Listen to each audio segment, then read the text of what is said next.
This video is sponsored by NordPass. Create and store your passwords easily and securely with the cybersecurity experts from NordVPN. More on them in a bit. History has presented us with countless mysteries, some of which plague us to this day. Who was Jack the Ripper? What happened to the Ark of the Covenant? Was Atlantis real? But other mysteries have proven easier to crack. In particular, ancient codes and ciphers that people devoted years to solving, allowing us to catch a glimpse into a long-forgotten world. Number 10.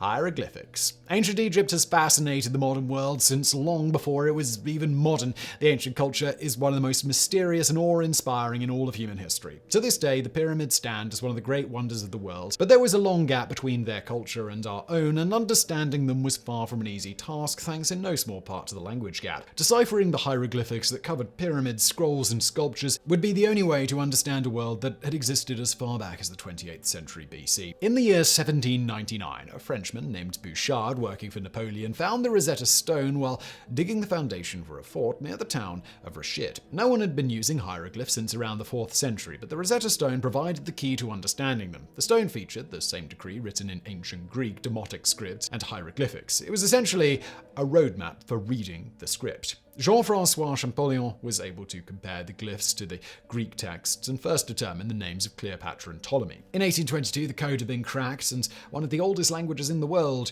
was understood once more. Number 9. The Copul cipher.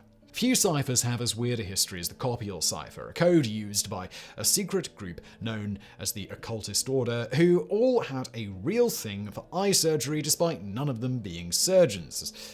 Nothing weird about that. The cipher dates back to sometime between 1760 and 1780. There were 75,000 characters in a 105-page book, all handwritten in encrypted German. Roman letters and other symbols were used to make the cipher, and cracking it required some modern computer technology in 2011. Codebreakers had a lengthy process for figuring it out, including coming to the realization that the Roman letters were all there to be misleading and weren't part of the words being translated. Number 8. The Vigonier cipher. The Vigonier cipher dates all the way back to 1553, when it was created by an Italian cryptologist named Giovan Battista Balasso, although it earned its name from Blaise de Vignier, to whom it was incorrectly attributed. Known today as a very simple code, but despite that, it remained unsolved for over 300 years. It was essentially a real testament to not seeing something, even when it's right staring you in the face. Despite how easy people seem to think it is to break in the present, back in the day it was literally called the unbreakable cipher. The code uses what's called polyalphabetic substitution in something called the Vignier square. The square involves writing the alphabet out 26 times. Each line is moved one space to the left compared to the one before it to create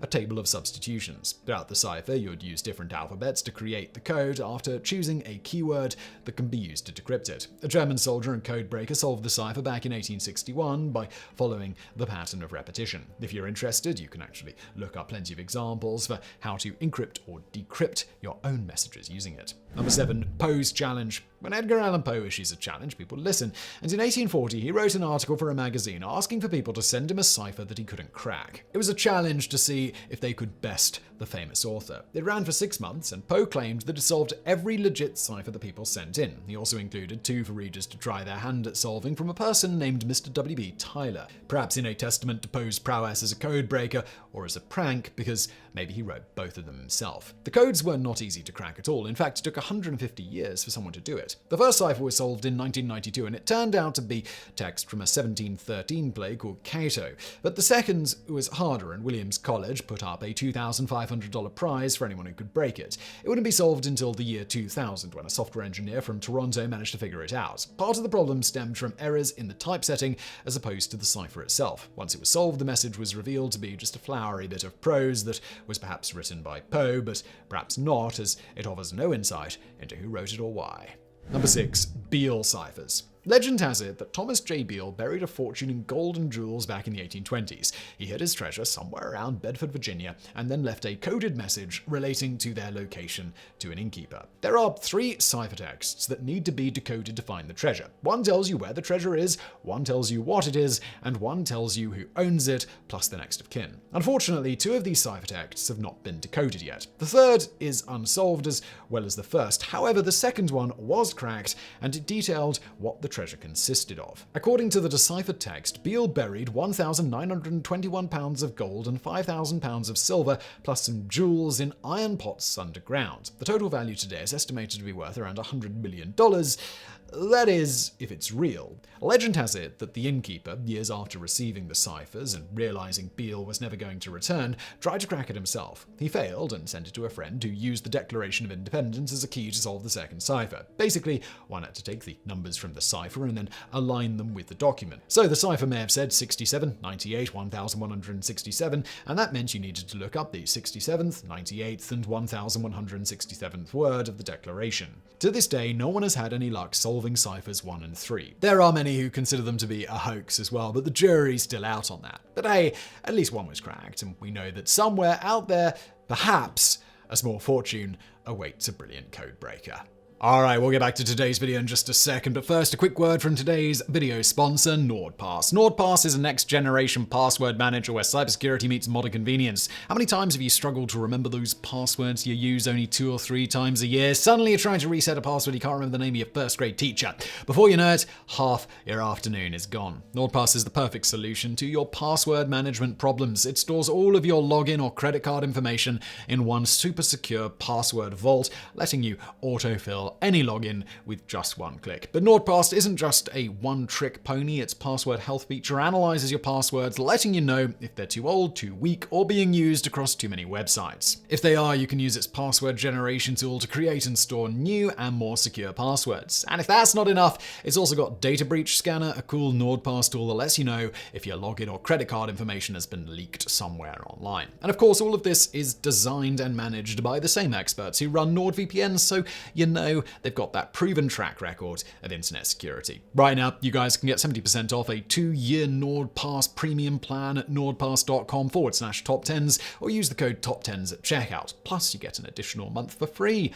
Wonderful. Now, back to today's video. Number 5. Viking Love Letter. About 900 years ago, a pair of Vikings shared a message written in runic code. This came to be known as the Jotunvelur code, and the nature of the message was lost for years. Was it raiding plans for attacking a village, a recipe for some mead, an epic poem about warriors fighting their way to Valhalla?